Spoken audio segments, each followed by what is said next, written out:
வடமாகாண சுகாதார சேவைகள் பணிப்பாளர் டாக்டர் விபிஎஸ்பி பத்திரண்ணா அவர்களால் சாவகச்சேரி ஆதார வைத்தியசாலையில் தற்போது நிலவுகின்ற அந்த நெருக்கடியான சூழ்நிலை சம்பந்தப்பட்ட அவரால் தெரிவிக்கப்பட்ட அந்த கருத்தை நான் தமிழிலே இங்கே கூறுகின்றேன். சாவகச்சேரி ஆதார வைத்தியசாலையிலே தற்போது ஒரு நெருக்கடியான சூழ்நிலை ஏற்பட்டிருக்கின்றது. அங்கே நோயாளர்களுக்கான சேவைகள் முற்றாக ஸ்தம்பிதமடைந்திருக்கின்றன. அந்த வைத்தியசாலையிலே வைத்திய நிபுணர்கள், வைத்திய அதிகாரிகள் தற்போது பணிப்புறக்கணிப்பிலே ஈடுபட்டிருக்கின்றார்கள். அவர்களால் தற்போதைய வைத்திய அத்தியட்சகர் டாக்டர் ஆர் அச்சுதன் அவர்கள் சம்பந்தமாக பல முறைப்பாடுகள் தெரிவிக்கப்பட்டிருக்கின்றன.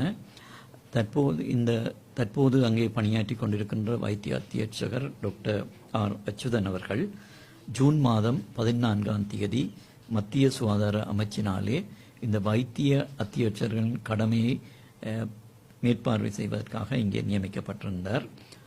உண்மையிலே அதுவரை அந்த வைத்தியசாலையிலே நான் 2 முறை பல தடவைகள் அந்த வைத்தியசாலைகளுக்கு பிராந்திய சுகாதார சேவைகள் பணிப்பாளரோடு சென்று பார்வையிட்டிருக்கின்றேன்.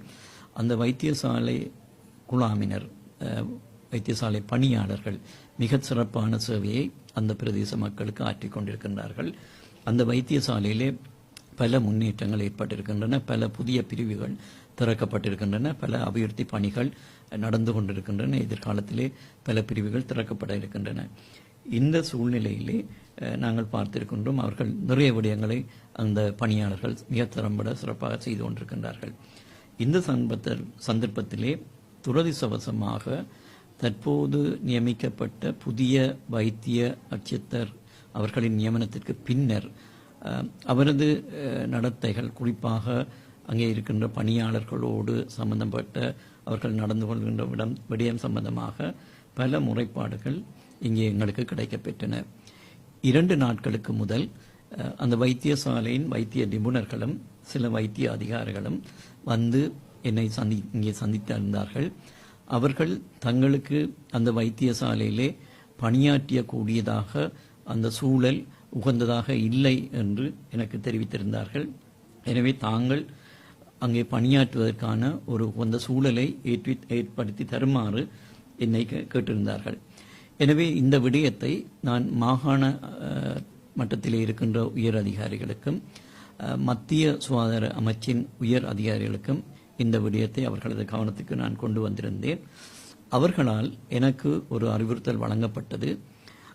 இவர்களால் தெரிவிக்கப்பட்ட முறைப்பாடுகள் சம்பந்தமாக ஒரு விசாரணையை மத்திய சுகாதார அமைச்சினாலே முன்னெடுக்கப்படும் என்றும், அந்த விசாரணைகள் முடியும் வரை தற்போதைய வைத்திய அத்தியட்சகரை தற்காலிகமாக இந்த மாகாண பணிமனைக்கு இடமாற்றம் செய்வதென்றும், இந்த பிரச்சனை, இந்த நெருக்கடி நிலை தீரும் வரைக்கும் தற்காலிகமாக இன்னொரு வைத்திய அதிகாரியை அங்கே வைத்திய அத்தியட்சகராக நியமிக்கும்படியும் எனக்கு ஆலோசனையும் அறிவுறுத்தலும் வழங்கப்பட்டிருந்தது.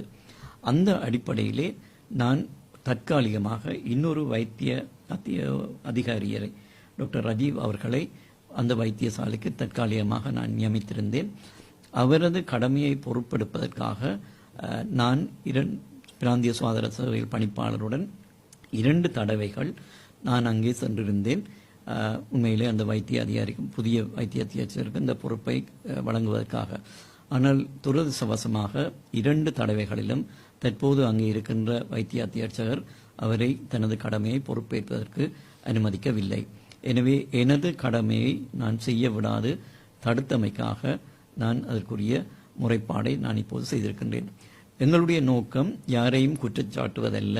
உண்மையிலே ஒரு விசாரணை, இதில் யார் சரி யார் பிழை என்று நான் இங்கே கூற விரும்பவில்லை. உண்மையிலே அந்த ஒரு விசாரணை முடிந்த பின்னர் தான் அதை சொல்லக்கூடியதாக இருக்கும், யார்களே சரி யார் பிழை என்று.